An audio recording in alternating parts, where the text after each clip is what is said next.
2023 now upon us, it's time to stop reflecting on what went down last year and start focusing on the year ahead, with the Formulae Championship just a matter of days away from beginning. 2022 was a phenomenal year for the all-electric series and dubbed by many as the best season yet, with new host cities, action-packed races and a four-way title fight that went right down to the end. As incredible season 8 was though, it also marked goodbye to this Gen 2 Formula E cars, and the much-loved cars are very much now in the past, with Gen 3 Formula E being the present as the sports gets itself ready for Mexico City, the first race of the season. For season 9 of the electric single-seater series, the sport has taken a bold risk by introducing new cars which are faster, lighter, more powerful, efficient and drastically different visually, partly due to the new 470 brake horsepower cars boasting front and rear powertrains. Gen 3 Formula E is a stroke of engineering genius, there's absolutely no doubt about that, with the cars being a huge leap towards both technologically and in regard to its engineering compared to Gen 2. This is a huge leap though, and it's caused a number of issues. Resource waste, battery faults and technical malfunctions have seen the FIA and the championship running around like mad to ensure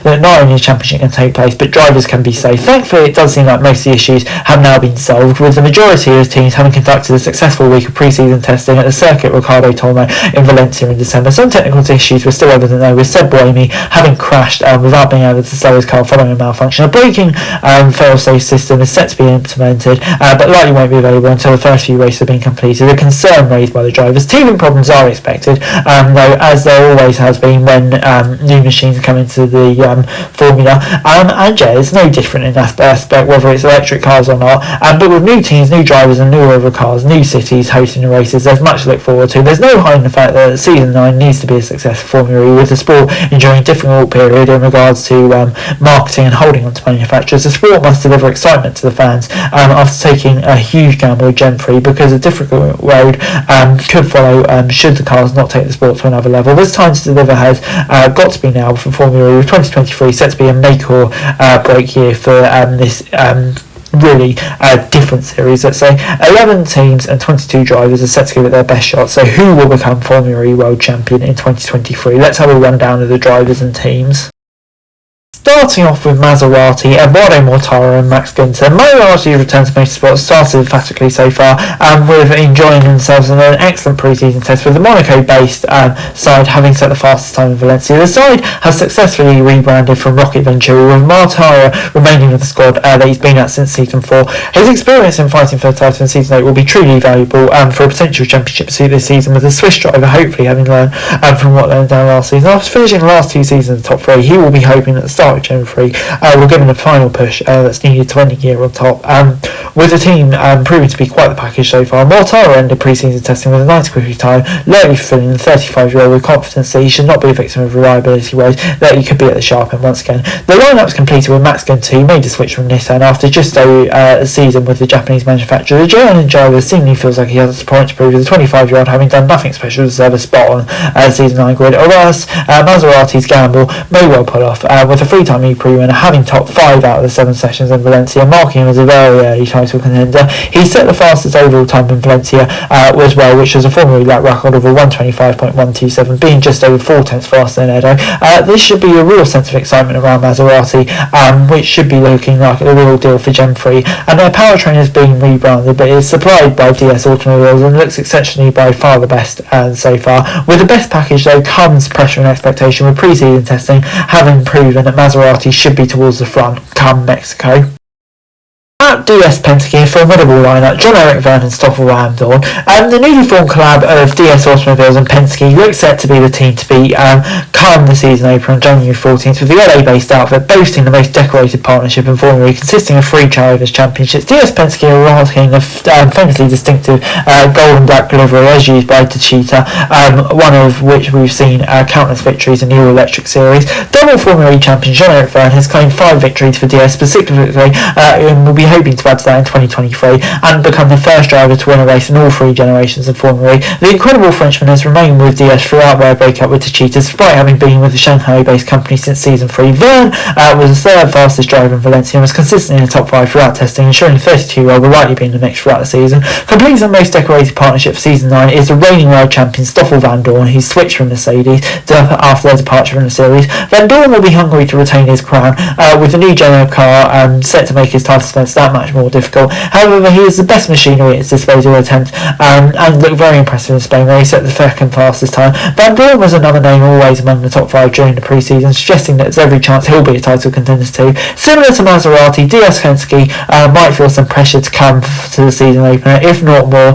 Whilst they didn't claim the fastest time, Penske do appear to have the best overall package and enjoyed a relatively reliable week in Valencia 2 compared to the others. Having a fast but equally reliable package will be vital for success in 2023, with early season results likely to be a key factor for both Vergne and Van Dorn if they want to fight for the title again. As impressive as the pairing is though, the team will have a task on their hands to ensure they don't clash, with Vergne in particular having a history of clashing with teammates.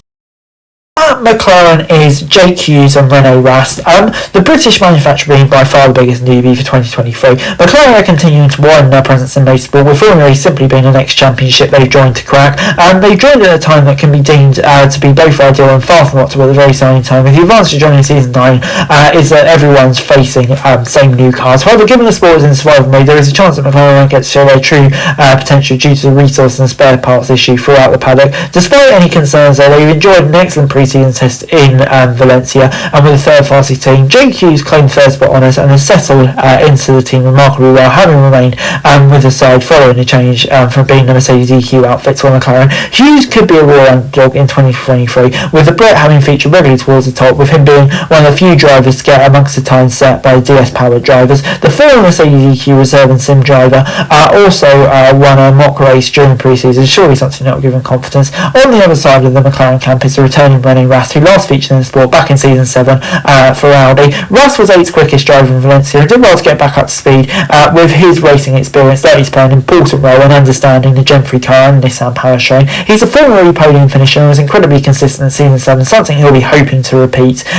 next year. McLaren do appear to have a great package and have got on with Nissan fairly well. However, there will be a vast number of teams to face reliability issues, something which could impact them this year. Reliability is a huge concern amongst the paddock, with the likelihood being that the winning side will come at the end of the year who was the most consistently saw the chicken flag. McLaren's blend of Hughes' youth and Rast's experience sets them up nicely for the present and the future, with the side also having World Championship winning stars thanks to gaining most from Mercedes EQ, including team principal Ian James.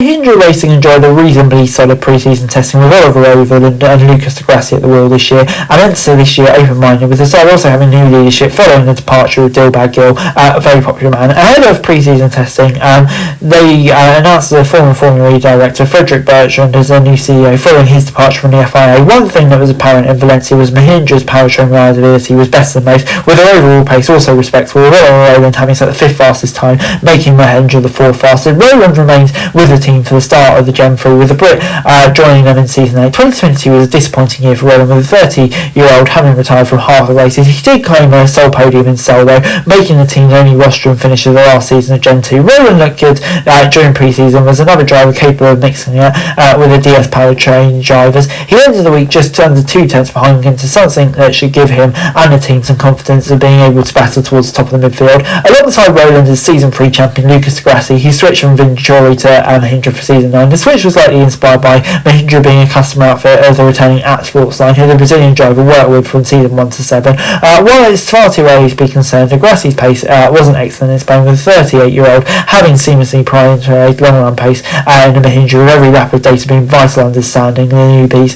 The 13th-time winner is optimistic about season to come, and with Roland being the 5th fastest and Di Grassi being 15th, Mahindra appear to be maybe in the front of the midfield on paper. However, their impressive reliability could see them pick up very strong results, at least in the first half of the year. With the team having celebrated 2 wins in Gen 2, there was a real chance they could get their Gen 3 tally up and running should the likes of Maserati and Penske falter. Di Grassi and Roland's aggressiveness could be something to watch out for, with many drivers admitting that the Gen 3 cars will punish the driver for pushing it too hard. Overall, Mahindra is certainly a team to keep an eye on come Mexico City. Jaguar TCS Racing is Sam Bird and Mitch Evans. Following their most successful season since joining, Jaguar are keen to build on their 4th place finish in the 2022 Constructors' Championship, with the British team having scored more points than ever before in season 8. Pre-season for the first year of Gen 3 though has been mixed, with the side having been the 5th quickest team in Valencia. Jaguar did experience their issues like most, with one in particular having been so concerning to the point the team briefly halted their race running. With Envision being a Jaguar customer team, the British team halted their running following Bromley's huge crash before continuing. Jaguar will be hoping for no similar incident will occur during the upcoming season, with Sunbird having also crashed heavily during a private test. 2023 is a monumental year for him, with 2022 being the Formulae veteran's first season by some margin. However, he was very excited about Gen 3 and said he thinks it will suit him better than Gen 2. The early signs do suggest this, with Bird being 6th quickest in Valencia. Bird looks much more comfortable and should feature back towards the sharp end, with his run of winning a race in every single season ending last year. With Jaguar for 7th season is of course Mitch Evans, who fought valiantly all season in 2022 to just fall short of the title to Stoffel Van Dorn. Evans has been building his stature year after year, with pace passive improvement, suggesting that season 9 could be his year. Would it be, having entered as one of the most successful drivers of Gen 2, the big question mark will be whether he'll enjoy as much success in the new cars. Evans said he feels like a bridesman, however he'll need to finish higher than where he did in Valencia to end the season. Bird and Evans have an incredibly reliable and experienced lineup, one which both drivers have the experience with Gen 1 and 2. This could be an advantage for the team in regards to gathering data, with both teams seemingly knowing how to get the best out of the car. Evans ended up the Valencia test in 18th, might be somewhat of a concern for Jaguar though. The key for them before Mexico to ensure that what happened to Bird won't happen to Bird or Evans. The early signs are that Jaguar will develop a power train that looks sharp and quality for him, but something which could last in the season, maybe or maybe not. Should they be quick in the duels, then they will feature at the front in 2023 undoubtedly. At Nissan is Sasha Fenestras and Norman Nato. The Nissan team were perhaps one of the teams who needed Gen 2 to end, with the Japanese manufacturer having ended a miserable season 8. Bromley and Gunson's passing is a sign that the team is treating Gen 3 as a fresh start, with exciting Russia, Fenestras and Series 7 Formulae competitor Nato completing a new look lineup. Nissan's lineup is arguably the least experienced on the grid, however that could really work in their favour due to their drivers' little experience of driving the sport. Being a 6th fast team in Valencia will give them some confidence of being part of the midfield battle should the powertrain be reliable. Fenestras is one of 2 rookies, with the other being Jake Hughes at McLaren. Fenestras is a very talented driver in his own right, with the 23-year-old having enjoyed a brilliant season Super Formula in 2022. He claimed second in the Japanese series last year, and a campaign which saw him rewarded with a drive at Nissan. He did replace Giovinazzi at late notice for the finale in Seoul last year, where he finished 16th for Dragon Penske Autosport. He ended the week in Valencia 21st and 1.3 seconds on his pace. However, it certainly was a week of learning for him. Nato is by far Nissan's most experienced driver this year, with the Frenchman having raced for Venturi during season 7, where he did win the season finale that year in Berlin. The 30-year-old most recently replaced Bell at the Saudi Prix due to Brit's hand injury. However, he failed to claim a points finish. Nato is a strong addition by Nissan to potentially take them forward into Gen 3, with him being known as an exceptionally fast driver on his day. He looked good in pre-season testing and ended it in 7th place, highlighting his ability to place fast at times. In a touching gesture, Nato will use the number 17 in honour of his late friend Joel Bianchi. Thanks to Nato, Nissan did remarkably top a session while in Valencia, something that would have likely come as a beautiful sight for the Japanese team to 2022 towards back. Well, Ricardo and Nissan's customer team having worked so impressive, the Japanese team will likely hope they'll be able to collaborate closely with them to find similar performance. Whilst Naso will be likely a midfield runner from Mexico City, Fenestras will perhaps be more prominent feature towards the latter end of the season, with the rookie deserving time to adjust to the sport properly. Nevertheless, Nissan will be hopeful for a strong start to the Gen 3 era. Abt Cupra is Robin Fries and Nico Miller. After a year out of the championship, Abt have returned to the all-electric series through a collaboration with the Spanish automaker Cupra, following the Abt Cupra team. Cupra are of course the sporting division of Seat, who are owned by VW. Abt work exceptionally close with Audi, who are a part of the VW group, with Abt and Cupra having partnered up in the other series. Abt, in their own right, one of the most successful companies in the history of Formula E, with the Germans based in 14 wins to their name during their time partnered with Audi. It's not just a reunion for Abt with the championship for season 9, but with 2 familiar faces in the lineup. Racing for the Mahindra customer outfit is Robin Fries and Nico Miller, who is another driver making a return. Focusing on France though, the Dutchman posted the 10th fastest time in Valencia, making Abt as the 7th quickest outfit in pre-season testing. The 2-time race winner has switched to Abt following a 4-year stint with Envision, with France having been keen to return to the company he raced for in DTM alongside Miller, interestingly enough. With 2 wins and 14 podiums from Gen 2 alone, France is clearly one of the top drivers and should be given right right machinery to get off to a good start. Miller returns to the sport for season 9, having not competed in the championship since season 7 Monaco E-Prix, marking the best part of a year and a half away from the series. Returning with Abt is ideal for the Swiss driver who, as mentioned, completed for Abt in DTM, where he had a strong partnership with France. Miller is a Formulae podium finisher from season 7, so he knows how to compete towards the front. However, he will likely need time to get back into the swing of things, given how intense the Formulae weekend is. The 30-year-old is set for the 19th fastest time in Valencia, and was second off the pace and over 5 tenths behind France. There's a great sense of excitement seeing the Abt name back in the series, the company being one of the founding partners of Formulae. A challenging season though is seemingly ahead for the Kenton-based outfit, and Miller having told Formulae website that he sees them as an underdogs this season, and France has been open to him. Abt might struggle during the first half of the season, suggesting that maybe they'll find form towards the end of the season though, after a slow start, but they will be encouraged by Mahindra's strong reliability, meaning they could take advantage of any other team's issues in the opening few rounds. At Envision is Nick Cassidy and Seb Buemi. Pre-season has not been kind to them, with the British outfit having arguably faced more reliability issues than most, something which ridiculed their time in Valencia. Their week in Spain was one which saw the Silverstone-based outfit endure countless reliability waves, to the point where seeing either Nick Cassidy or Seb Buemi in the pits became the norm. Jaguar's customer team will have real concerns going into the Mexico City, with the side having too much to solve. They ended the week in December as the 7th fastest side, but minimal running has been completed, with the headline of the week being Buemi's worrying crash. Cassidy was the Envision driver who set the time during the pre-season test to a 8th fastest title, after setting the 11th quickest lap time. His week was tormented by reliability issues, where the Kiwi, having retired from the mock race that took place during the week in Valencia before sitting out entirely as the final morning of testing, he enjoyed other reliability-based niggles during the week. Something that will likely see Cassidy perhaps feeling unprepared ahead of the season opener. His third season with Envision is set to be the most challenging mentally and physically by some margin, with a long game likely needed. Buemi seemingly can't catch a break in Formulae, with the season 2 champion having switched from Nissan for the start of Gen 3 following a woeful few years. The Swiss driver was 17th fastest in Valencia and also suffered issues during the mock race. Buemi entered pits during the race but did go on to finish it, unlike several others. His week in Valencia though will be remembered for how it ended, after the 13-time winner suffered a huge crash. Reports that he couldn't slow down his Jaguar I-Type engine. His impact with the barrel is rumoured but not confirmed to have occurred during an issue with Jaguar's inverter, which shut the car down. Envision will be entering the new season with likely sleepless nights, with question marks over the safety of Gen 3 cars having been raised as a result of Buemi's crash. Cassidy reportedly experienced the same issue but managed to slow his car down in a gravel track rather than hitting a barrier. When able to run smoothly though, the team looks like a midfield runner. However, the likelihood is that it's gathering more data, and Buemi and Cassidy will be looking forward rather than backwards. Damage limitation is certainly looking like a potential theme of the season, with gathering data presumably the key following their lack of pre-season running.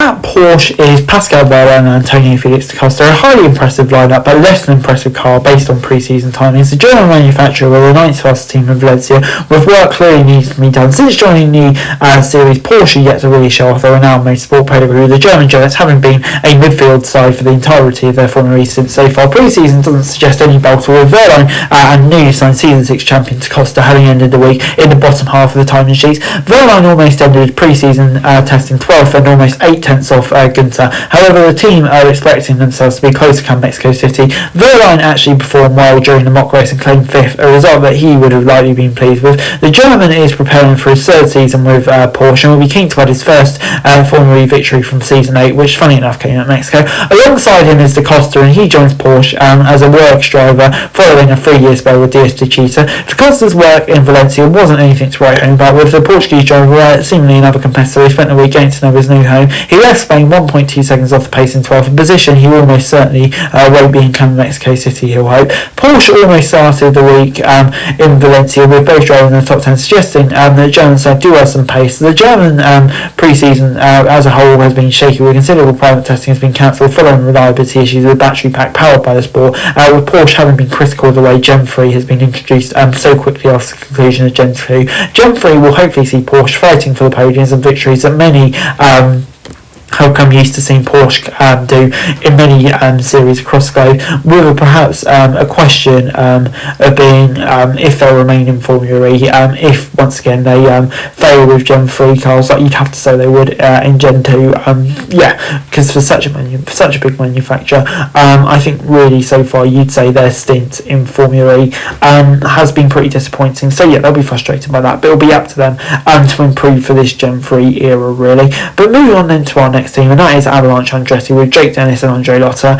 With the timing sheets don't offer them much to cheer about, the team are relatively happy with the progress they made in Valencia. The side might have ended pre-season testing as a 10th fastest outfit, but they were able to take confidence from having gained the understanding of the Porsche's powertrain, with Andretti being a Porsche customer team for 2023. Andretti ended Gen 2 as one of the fastest sides on the grid, with the hope being that they can take the confidence gained into Gen 3, where life does look a bit more challenging. Jake Dennis were one of the stars of 2022, with the British driver having been on phenomenal form in the latter end of the Gen 2 era, with the Andretti driver having claimed a famous victory in his home race. The 27-year-old is embarking on his third campaign with Andretti and ended pre-season testing happy with the progress himself and the team have made. Dennis set the 13th fastest time in pre-season, which a result which won't please him, but Dennis admitting the team did have areas to improve. Replacing American Oliver Askew is vast experience Andre Lotta, who was part of the factory Porsche team for Andretti. Whilst he has left the main Porsche side, he remains a driver with side commitments to them due to the World Endurance Championship. There were speculations during 2022 that Lotta won't be on the grid this year, however he will be certain to make his presence known for the first Pre. He ended pre-season testing as the 16th fastest driver and just under second off the leading pace, suggesting one lap performance isn't Andretti or Porsche's strength. Rapid improvement from both should be made though, with Lotta saying to the race that an exchange in knowledge and data will occur between the two. The team did manage to gather plenty of data in Spain, with Lotta having set a strong haul of laps prior to issues on the final day of running. They were there though, one of the sides to suffer for a brake-by-wire fault system, an issue that will likely be seen far too often during the opening few rounds of the season. Overall, Andretti's season could be one of the gradual improvement that goes on as every team seemingly works to get closer to the front cars, which at the moment seem to be the DS cars. So you've got obviously DS Penske and Maserati as well. But moving on then to our last team, and that is Neo 33 Racing with Dan Ticktum and Sergio Sette Camera. The final team ended pre-season as the slowest team based on their flying lap. Whilst Neo became very used to running at the back following a miserable Gen 2 era for the team, there was actually a lot to be happy about for the Anglo-Chinese side. The Silverstone-based team did feature at the top 10 of many timesheets, a feat they really had to celebrate during Gen 2. From the outside, there was a real sense of optimism apparent, with the side having shared more images and video of their challenger on social media than the majority of sides. For 2023, the team were playing Formula 2 driver Dan Ticktum for a second season, with the task of the Brit being getting points after a challenging rookie season. The reset that Gen 3 is producing now will hopefully allow Ticktum a chance to really show off his talent, something that he had done in brief moments during pre-season testing. Ticktum ended the week in 14th, but just behind Porsche and Andretti, something that the Brit team can really take confidence from. Reliability issues did play their part once ago, though, with Ticktum having retired from a mock race at the end of that one. The final driver in Season 9 is one of the most exciting in the field, Sergio Sette Camera, who joined Neo after spending 2022 with Dragon Penske, with the Brazilian having obviously put in remarkable performances in qualifying. Race management let him down fairly often though, however he certainly has the potential to be consistent points finisher if he can translate those performances into the duel into race pace. His team with Neo didn't start brilliantly, with a 24-year-old having ended testing as a slowest driver whilst also being 1.4 seconds off the pace. Failure to make progress could result in a long year for Sette Camara, but Neo on the side who nobly wouldn't mind making considerable progress, with the team also being the only powertrain supplier without a customer team. This will likely cost them, given that every other team has data, but they'll just have two cars to get it from. Reliability is a concern seemingly for the side, with Camera having failed to even start the mock race following the suspected battery problem. The side do have an incredibly young driver lineup, which could go in their favour or against them, with experience usually pivotal in understanding the teams, but we'll have to see how they get on come Mexico. But moving on then to the calendar, Season 9 will see 4 new hosts cities hold E-Prix, with each being in a different continent. Formulae's global reach is growing in momentum, at least in regard to host cities themselves, with the championship set to race in Cape Town, South Africa next season, as well as Hyderabad in India and Sao Paulo in Brazil. These three also represent the three new countries to Formulae, with the fourth new host season being in Oregon, Portland in the US. It does mean that Formulae will race in South Africa before Formula One, despite their much rumoured link up with Carl Arney, with the race set to be one of the fastest the sport has ever seen. The full 2023 calendar consists of 16 races across 11 countries, London retaining its slot as season finale. Diriyah, Berlin, Jakarta, Rome and London will all host double headers, while the other 6 cities will just host the one race. So yeah, an interesting looking calendar ahead. But as well as the cars, the tyres are also facing considerable change, with Hankook having replaced Michelin as the sports tyres manufacturer. Firm appears to be an understatement when trying to describe what the 2023 rivalry is like. However, although aware of the Korean company's tyres has been highly praised, with the drivers being able to push harder earlier and for longer. A whole heap of format changes has also been set to introduce for season 9. Fan boost has been dropped, and the races will be done on a lap counter rather than 45 minutes in a lap time, with the latter set to make the races much easier to follow for both existing and new fans. As well as there's 2 changes, tap mode is set to be changed, and the sport has introduced mandatory rookie free practice 1 sessions, identical to Euro used in F1. For season 9, all the teams will be made to use a rookie driver in 2 free practice 1 sessions during the season, something which has somewhat been criticised given how compact a Formula E weekend already is. One format change that won't be seen until the second half of the season is fast charging pit stops as a result of issues with the system during private testing. Following issues in testing, sport considering introducing fast charging pit stops mid-season. This fast charging pit stop will make an attack charge race where the drivers will need to complete a quick 30-second pit stop to access additional power. These races are set to occur as double headers, with one race to use the traditional attack mode, while the other will use the attack charge when it's implemented, of course that is. But yeah, the big question to kind of finish off is, how important is this season for Formula E? And the answer is very. Yeah, it could well save the series from being forgotten about, with the sport hanging very much on the edge of a cliff. Personally, there is nothing I'd love to see more than Formula E proving doubters wrong this season. However, it is a concern that it looks set not to happen, at least in the current condition of the sport. The sport must resolve reliability issues with the Gen 3 cars ASAP, with exciting racing being key to keeping the championship above water. On the day, Formula E is a sensational championship that deserves more attention than it gets, with season 9 set to see incredible host cities, one of the most competitive grids in world motorsport, and some of the most remarkable engineering technology on show in the world. So there is the question of 2 has been introduced too soon, with new cars being able to get one thing in itself for the teams, drivers and fans to get a gauge of. That sport's taking into consideration a huge list of regulation and format changes. Reliability is the key for Formula E this year, with the fear being that technical fights will result in a runaway champion. The racing, as always,